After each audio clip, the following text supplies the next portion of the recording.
All right. Thanks so much for being on this podcast. My first question that I have for you is, just tell the audience a little bit about yourself and how you started in the work that you do today.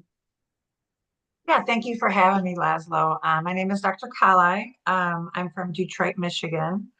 I started in psychology. Actually, I went to grad school around 30 years ago.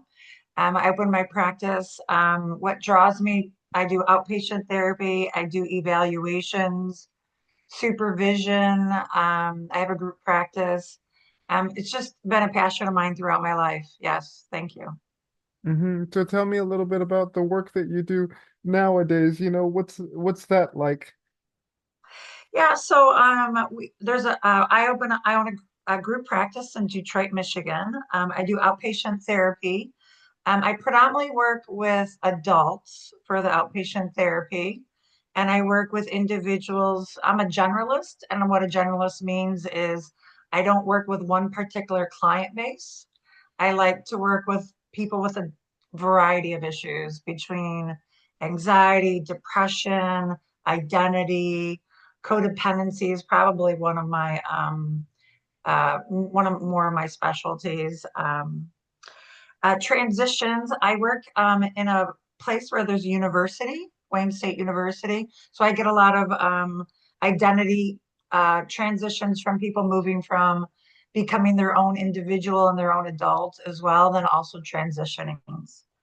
And then I also do evaluations. So I've been doing evaluations for over 25 years. I specialize in working with individuals that have been in treatment for a long time, but they feel very stuck. They've gone on like antidepressants, but they want to know, is there something more organic going on with them? Is the trauma impacting their attention and concentration? Is there autism?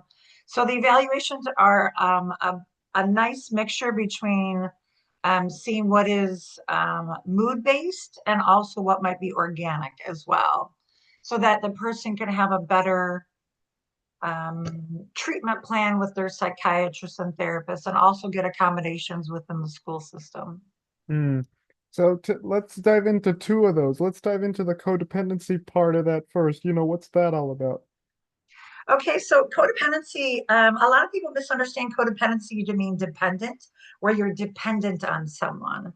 The best example of codependency is where two people are tied together to fulfill their own needs. Like a good example, I think most people can understand, is like when you have someone that's in a relationship that's like maybe an addict, someone that is an alcoholic or might have a cannabis addiction or something.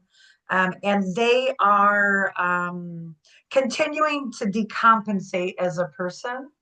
And on the other person, it's almost like an infinity thing, like each one is necessary to feed each other. So then the person that's in the relationship with them continues to rescue them. You've heard maybe the term enabling. Mm-hmm.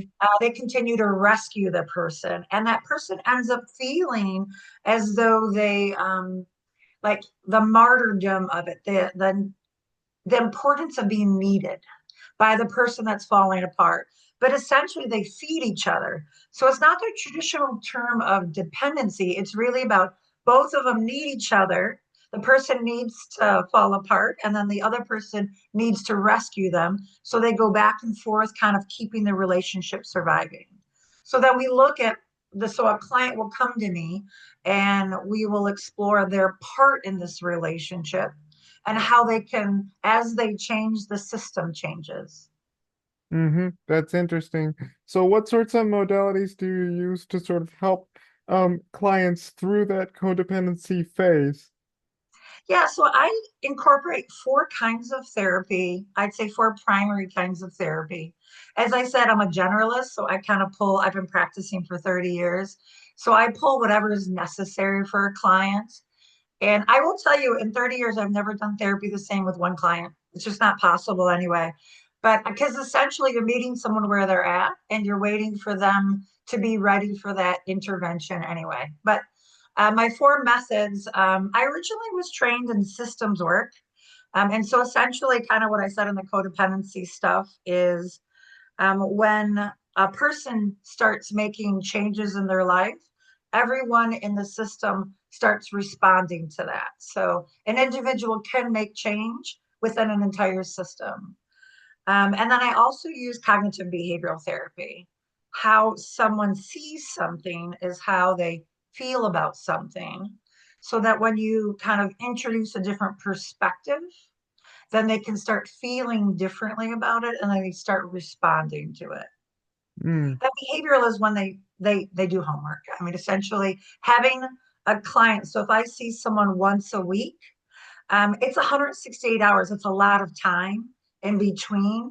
And so I'll bridge that time with a homework assignment that's catered specifically for that client and also specifically for the what we discussed during that therapy session. And then I use psychodynamic work, which is where you kind of introduce early life experiences and the impact it has on the current symptoms today and how the client responds to their world today based on early experiences. And then there's something, I don't know if this exists. I think I made it up. I'm not quite sure. I do storytelling. So I introduce stories. My family and friends are fodder for therapy. But I'll use stories and attempt for a client to like you gain insight by what it's almost like what group therapy is. You see someone else going through something and allows you to make connections, but the stories are present um, pertaining to the subject matter the client makes. So they're able to make connections quicker and they're able to make insights quicker. So storytelling is something I introduce. It just kind of pops in my head and then we just go from there and I have a client kind of pull out meaning from it so they can make connections for themselves. So essentially, yeah, I use four modes of therapy, but I really am a generalist. I just pull whatever is necessary for a client in that time. Now, I know that you said that the codependency is mostly rooted in alcohol and addiction, but like is codependency can it also take other forms? Like for example, if someone's in a relationship with another person, but one person is being too dependent on the other person that doesn't give him or her enough space. Do you know what I mean? I do know what you mean. I just used alcoholism as an example because it's the one that kind of birthed the codependent theory. But codependency happens. Let me give you an example that I think people are quite surprised by, which is like a parent-child relationship, where a Mm, parent often like when a parent let's use the example of a child going away to college for the first time where mm-hmm, a parent finds their value and worth in being a parent. They haven't found their identity, so often they'll basically enable their children by like using money or using like the need of helping them to basically keep that going. Like the child needs them to survive, so then the parent continues to be a martyr. That one people don't really always understand. So it happens. Codependency can morph into a lot of relationships. It's just the easiest one to explain is alcoholism because I think everyone understands that one the best. But it can be in it could be in someone not maintaining a job and the other person continues to be the one to always pony up in the relationship and always being the one to rescue. It can take many forms and it can be really, really unhealthy. It can actually involve grooming, like grooming an other individual to continue to need the person. But it's really hard. It's easy to see the person that's falling apart as the problem. It's really hard to see the person that's enabling to be the problem. And that's a very like integral part to the that infinity aspect of the codependent relationship. mm-hmm. So let's move on to another piece I want to talk about, those evaluations. What is that? What consists in an evaluation? Yeah, great. That's a great question. So I'm a little bit of a unicorn because I've worked in a public school system for 2 years doing evaluations for special needs kids, giving them IEPs and stuff like that. And then I also have the clinical practice background. I kind of merge the two. Most people work in like doing evaluations or someone works clinical work. Um, I really love doing evaluations because I really integrate both of them. So when I do an evaluation, I'll look at someone holistically. So if someone has a history of depression and anxiety, um, but right now they're curious if they have ADHD. So I'll integrate both of those, I mean, all of those, because sometimes it's early trauma that's misdiagnosed into anxiety, depression, and the person believes it's ADHD. So I do neuropsych testing, psychological testing, personality testing. I'll take essentially what is necessary to basically pull a person's entire makeup. And then I do a pretty extensive treatment plan. I make recommendations for what they should work on in therapy, if they should explore medicinal intervention, do they need to go into group therapy, do they need to get modifications in their, for like people need modifications for colleges or graduate applications, or they need modifications for public schools. I basically take all of those and kind of essentially create a treatment plan for them. And what's kind of nice about evaluations is like therapy, you're really doing life with someone and you have to wait for a person to be ready to hear what you have to say with regards to intervention. Where an evaluation, I'm a support to the therapist. I'm a support to the psychiatrist. I'm a support to the client. I'm a support to the family.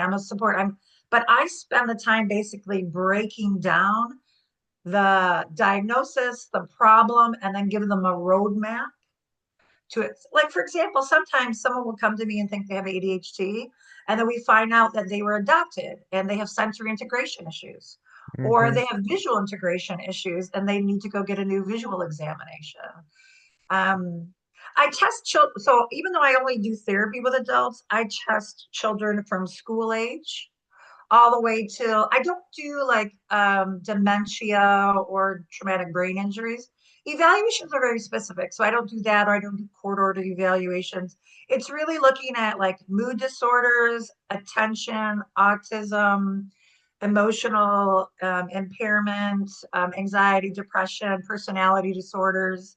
Um, and then those are the kind of evaluations I do. And I enjoy working with individuals that are really stuck because I do such a thorough evaluations. I Mm-hmm. like someone that just feels stuck. And then it almost gives them almost hope and a new direction. Yeah. So, like, what have you learned in sort of the mental health space and also the because you worked in the school in the public school system and you kind of integrated, that and then those two together. So I'm wondering, what has your experiences been like in those areas? They're very different. Working in the schools, it was a little frustrating as a clinical psychologist in the schools because there's only like 10 things kids can get identified. They don't in the schools you can't really diagnose. So then kids can only follow into 10 categories. And I found that very frustrating because of course there's people are so complex and there's so many other variables. Like for example, one of the biggest diagnoses that are missed in the schools is uh, uh, anxiety disorders for children. 6% of children have anxiety disorders, but it goes unnoticed because they're quiet. They Hmm. keep to themselves. And then in the schools, we're really only able to like really diagnose one thing. When someone can have so many layers, they could have autism, but also have ADHD, but you're Right. really kind of not addressing all of it. So I found the public schools to be very confining. And what I love about being in private practice now is that I really get to use my degree in its full capacity. But I Hmm. learned a lot in the schools. I mean, like, I think one of the best things about working in the schools as a clinical psychologist was the clinical training really allowed me to really connect in a way that I don't know if always like the school psychologist gets to or the school counselor. They just always have so many, like, they're bogged down by so much that in private practice, I really get to sit with a person and see the big picture. Where in the schools, it's a little more limited. Mm-hmm. You're I don't know limited. if that answered your question or not. Yeah, yeah, it does. Yeah. You're very limited into what you can do in one setting, and then you're kind of more open in another. Mm-hmm. Yeah, I love being a private practice.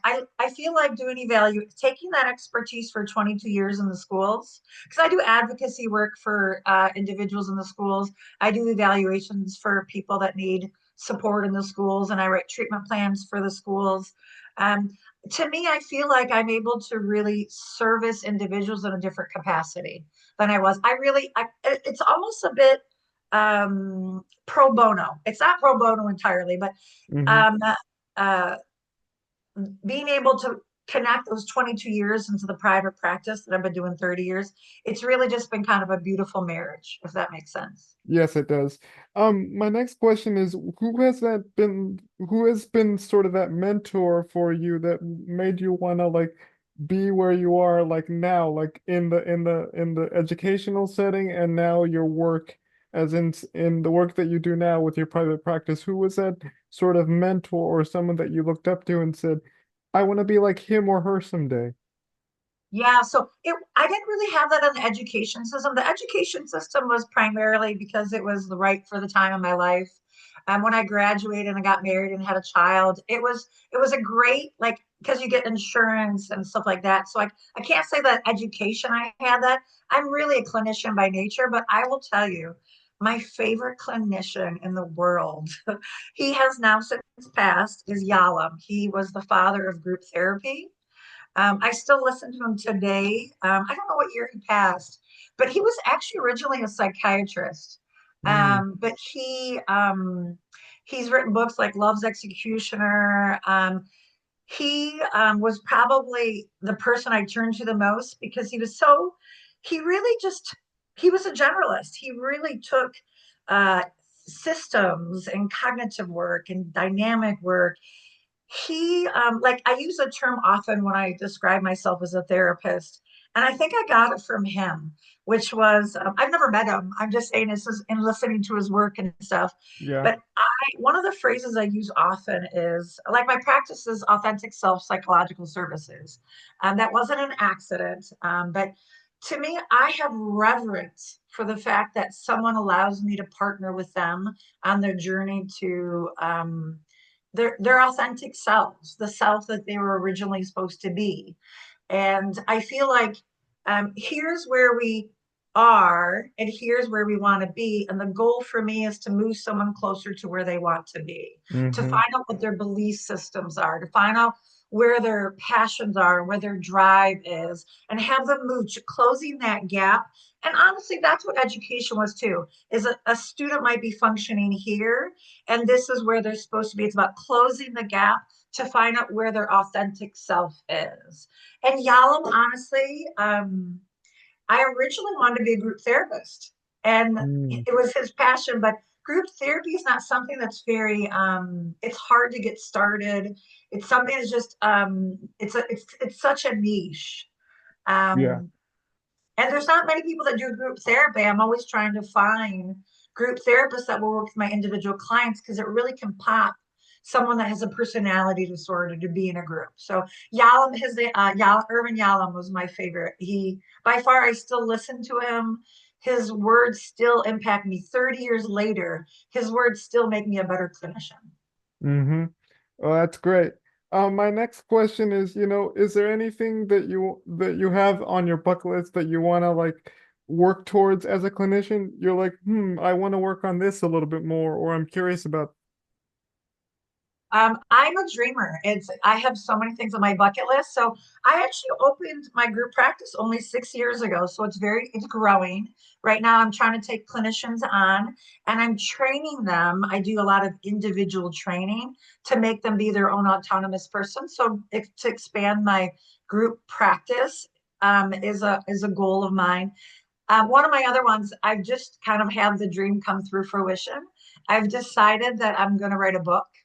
And I've decided to write a book, not for clinicians, not as like a biography or a memoir. I want to write a book. I haven't come up with a title yet, But I want to write a book about the nature of it will be different chapters, and it's going to basically be things that clients help me learn along the way. And I'll give you like an example of a chapter, like things I learned by sitting with people and journaling along with someone, and how they expanded me as a clinician. Like for example, oh, well, I won't go into one that's really technical. It's about a polyvagal theory and how society uh, judges and is hard on those that deal with trauma through anger, but not anxiety. That's pretty complicated. I won't go into that one. But like the idea of women's issues and how women have to face different things in different decades of their life, and how they like what research on women didn't start until 2016. I just found this out. Mm-hmm. And in 2016, they just started studying female rats, not Mm. even women. Did you know that autism was totally based on men?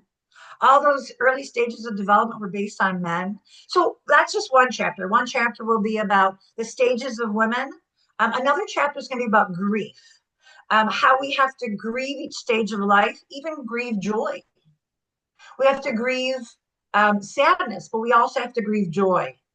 And that if we don't honor grief at each stage, it hinders us. So I'm working on like, instead of it being one theme, each chapter is going to be something that I learned from a client because they allowed me to journey with them through their life. Mm-hmm. Yeah, as an author myself, I can totally relate because honestly, writing a book can be challenging, can be hard. At least what it was for me, I had to write a book and then it was challenging. Like, what do I write? How do I structure this? So can I ask you a question? Yeah, sure, go What is ahead. your book on? And then like tell me what the challenge was. So teach me something. So tell me what the book's on, and then tell me what the challenge was. How did you get into that space? Well, the book that I have out is called Disabled and Proud. It's basically a collection of short stories. They're all fictionalized stories, and they're based on my own experiences as an individual with a disability. I have cerebral palsy, and so I kind of go through different stages of my life, whether that's through school, education, relationships. So it's through different iterations, and so I kind of explore that it's based on my own life experiences, but the characters I bring in the book are are they're based on my real life experiences. So yeah. Oh, I love that. So what was the challenge? So I understand the school system and I understand that was probably challenging at times, but tell me what the challenge was in writing the book. So you said it's difficult to get in that space. What was that like?